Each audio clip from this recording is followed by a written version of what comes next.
Olá, pessoal! Meu nome é Mário Frigeri, sou poeta e escritor e estou convidando vocês para os meus momentos de poesia no YouTube e Facebook.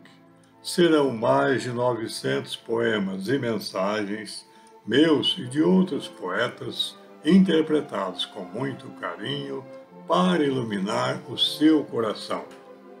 Venham comigo! Desabafo de um poeta. Caros amigos internautas, sou poeta desde a infância, mas nasci no Brasil. Aqui não há como viver de poesia. Por isso, formei-me em Direito e fiz dessa profissão meu ganha-pão material. Mas em países como os Estados Unidos, Reino Unido, França e Alemanha, a poesia foi incorporada às tradições culturais e educacionais há muitos séculos.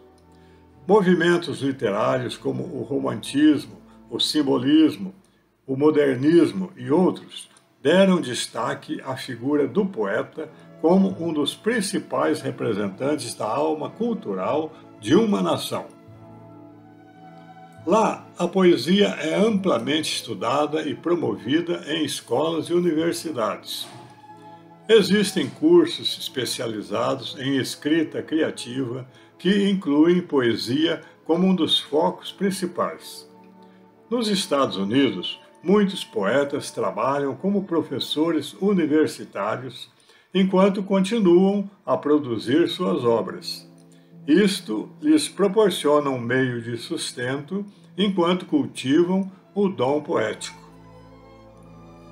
Governos, fundações e editoras nesses países costumam oferecer bolsas, prêmios literários e residências artísticas especificamente para poetas.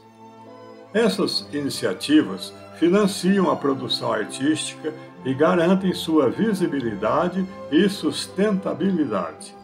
A poesia é consumida por um público que valoriza esse gênero, muitas vezes como reflexo da educação que receberam. Além disso, editoras, eventos literários e plataformas digitais tornam a poesia acessível e economicamente viável. Embora existam no Brasil grandes nomes na poesia, ela sempre foi vista em grande parte como um luxo intelectual e relegada às elites. A prosa, por sua vez, dominou o mercado literário popular. Aqui, a poesia muitas vezes é abordada nas escolas de maneira limitada e técnica, focando na análise de formas e estilos, sem incentivar a criação ou a apreciação emocional. Isso reduz o apelo do gênero para as novas gerações. O Brasil investe pouco em bolsas, prêmios ou iniciativas que incentivem os poetas a se tornarem plenos em sua arte. Projetos culturais que poderiam promover a poesia enfrentam limitações de financiamento e alcance. O mercado editorial brasileiro é pequeno e não oferece uma estrutura sólida para o desenvolvimento da poesia como produto cultural em larga escala. Além disso, o hábito de leitura no Brasil é menos difundido, o que reduz a demanda.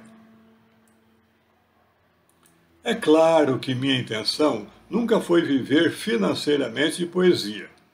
Mas a verdade é que estou há mais de 40 anos publicando poesia no Brasil, principalmente na mídia espiritualista e espírita, e o retorno tem sido risível. E, sem falsa modéstia, posso dizer que minha poesia está entre as melhores do Brasil, principalmente porque se foca no aspecto espiritual e educativo da vida. Não tenho vocação para a poesia intimista e individualista. Entendo que a poesia espiritual e educativa esbarra em uma tarefa desafiadora, que é alcançar almas dispostas a refletir sobre temas profundos e a se transformar interiormente. No entanto, o público geral muitas vezes busca textos mais imediatos e emocionais, o que reduz a visibilidade desse tipo de obra no cenário literário. Além disso, vivemos numa época em que o subjetivo é amplamente valorizado.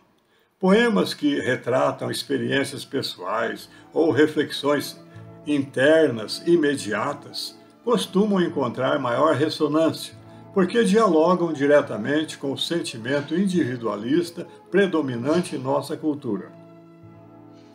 Apesar de meu trabalho ser reconhecido no meio espírita, o alcance desse público ainda é limitado em relação ao universo geral de leitores.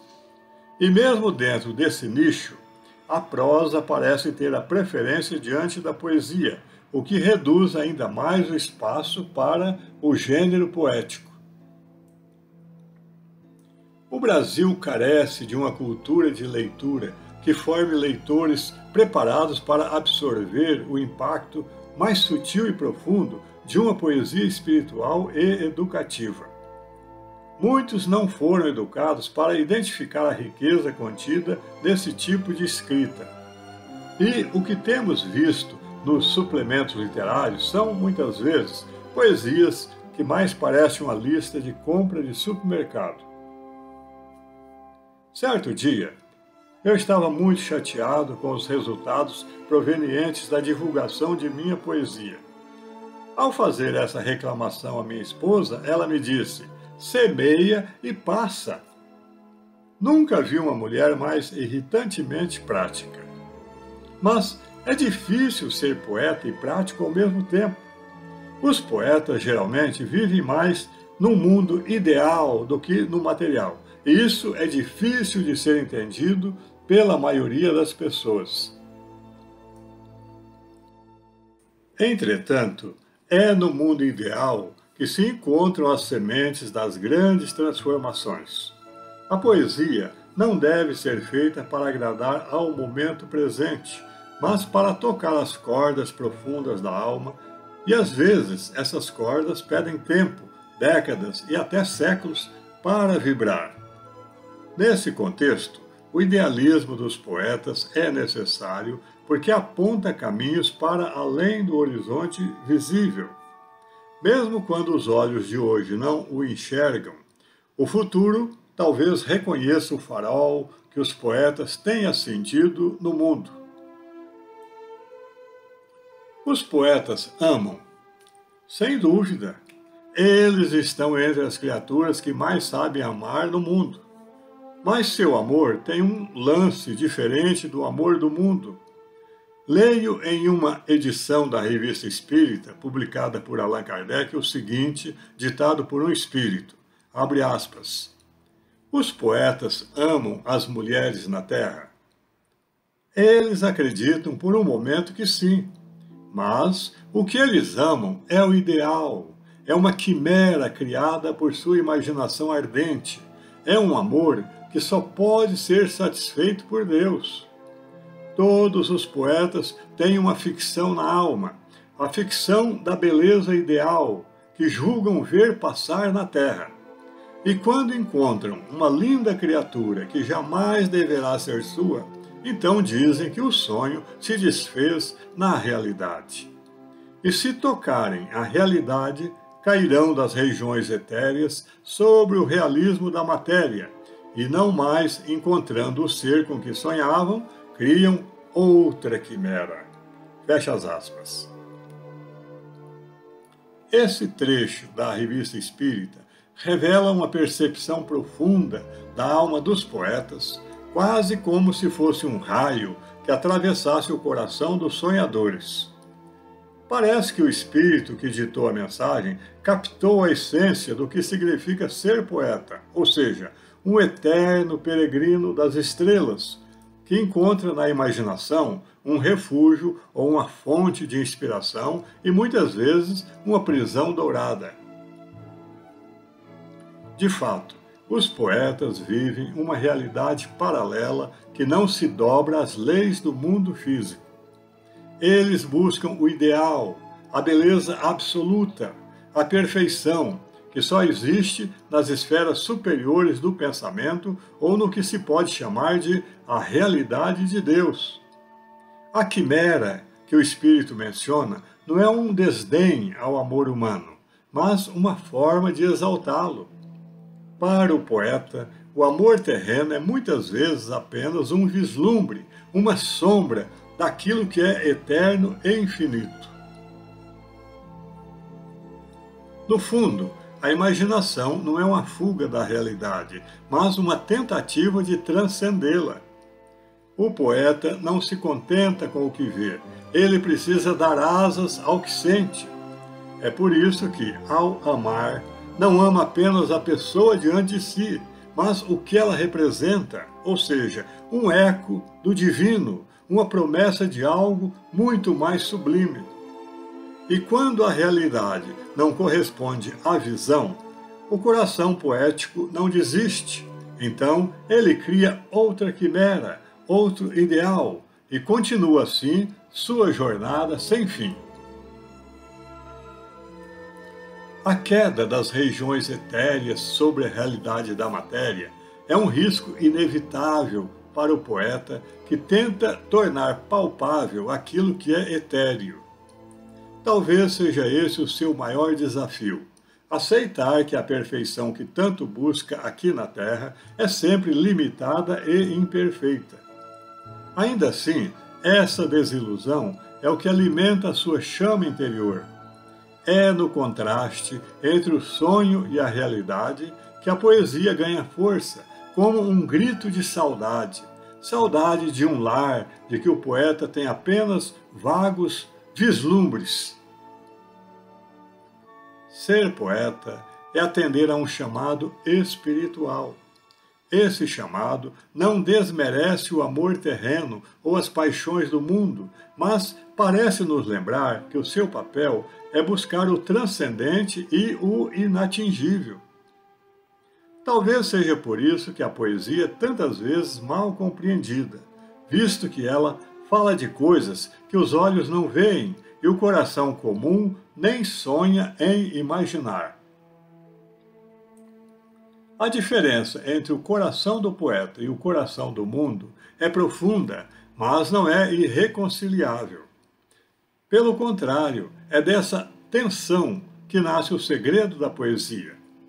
Conciliar esses dois universos, o do poeta e o do mundo, exige sensibilidade e coragem, e, acima de tudo, paciência com a humanidade e com o próprio espírito.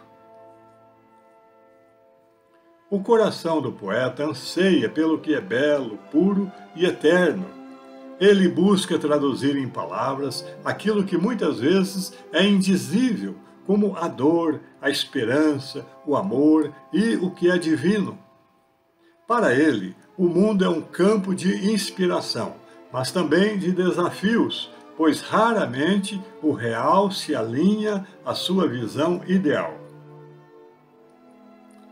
É preciso reconhecer, no entanto, que o coração do mundo pulsa com os ritmos da vida cotidiana, que se traduzem em trabalho, sobrevivência, relacionamentos, conflitos e aspirações, muitas vezes limitadas às necessidades imediatas. É um coração que pode parecer insensível ao que é sublime, mas que, na verdade, carrega suas próprias formas de poesia escondidas nas pequenas alegrias e nos gestos simples. O poeta deve compreender que o coração do mundo, embora mais denso, também é cheio de beleza. Enxergar a poesia no ordinário, no riso de uma criança, no esforço de um trabalhador, na brisa que move as folhas, é uma forma de unir os dois corações. Isso não significa abandonar o ideal, mas integrá-lo à vida prática. A missão do poeta é muitas vezes mostrar ao mundo o que o mundo não percebe por si mesmo. Suas palavras podem ser como um espelho que reflete não apenas o que é, mas também o que pode ou o que deve ser. Quando o poeta traduz suas visões em algo que vibre no mesmo diapasão das emoções humanas universais, ele cria essa ponte. O poeta precisa ter consciência de que nem todos compreenderão suas palavras ou seu coração. Mas isso não diminui o valor de sua tarefa. Cada alma tocada por sua poesia já é uma vitória. Às vezes, a diferença entre o poeta e o mundo está no modo como se comunicam. Trazer um toque de simplicidade nas mensagens, sem perder a profundidade, pode fazer com que o coração do mundo se abra ao coração do poeta. Eu procuro fazer isso ao trazer temas espirituais e educativos para a poesia. Essa capacidade de sonhar e, ao mesmo tempo, olhar para o mundo com empatia e amor é o que permite ao coração dos poetas e do mundo se encontrarem no mesmo compasso. Como já foi dito por alguém, a poesia pode não mudar o mundo, mas muda as pessoas que mudarão o mundo. Por fim, convido você que me ouve a refletir sobre como pode contribuir para fazer do mundo um poema vivo de amor, seja com gestos simples, palavras amáveis ou silêncios cheios de compreensão. Somos todos poetas na grande obra da vida, e cada ato nosso pode ser transformado por nós em um verso eterno no caderno de poesias da existência. Agora, peço permissão para revestir-me do mundo sagrado da poesia e, por um momento, emprestar sentimentos à minha voz e proferir uma prece, olhando o mundo como quem contempla uma imensa tapeçaria de luzes e sombras. Mestre dos céus infinitos, olhe o mundo com olhos que não choram, mas que sentem o peso das lágrimas vertidas e das que ainda repousam no coração humano. Vejo nele uma criança em crescimento, ainda tropeçando em suas fraquezas, mas cheia de promessas divinas. A ti, Criador de todas as almas, elevo minha voz por aqueles que caminham na escuridão, sem saber que carregam uma chama dentro de si. Ensina-nos a olhar uns para os outros com o mesmo amor com que os astros olham a terra das regiões do infinito. Que os homens aprendam a ouvir o canto do vento, a sabedoria do silêncio e o pulsar da vida, e que suas guerras sejam transformadas em pontes de compreensão e ternura. Rogo por aqueles que já amam e por aqueles que ainda não descobriram o amor. Que os poetas não desistam de sonhar, que os sábios continuem a ensinar e que cada um de nós seja uma estrela na noite escura de alguém. Senhor, faz do mundo um poema vivo, onde cada verso seja um gesto de bondade e cada estrofe um passo em direção à eternidade. E se for possível, ensina-nos a sermos mais humanos, mais justos e mais divinos. Que esta prece encontre um lar na alma de quem a ouvir, e que cada poeta continue sendo o semeador de luz e esperança de que o mundo tanto necessita. Assim seja. Amém.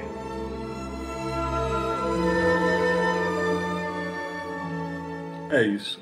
Espero que vocês tenham gostado. Obrigado por assistir a nossos vídeos. Não se esqueçam de deixar seu like, inscrevam-se e acionem o sininho para receber em primeira mão os próximos poemas e mensagens. Um grande abraço e muita paz.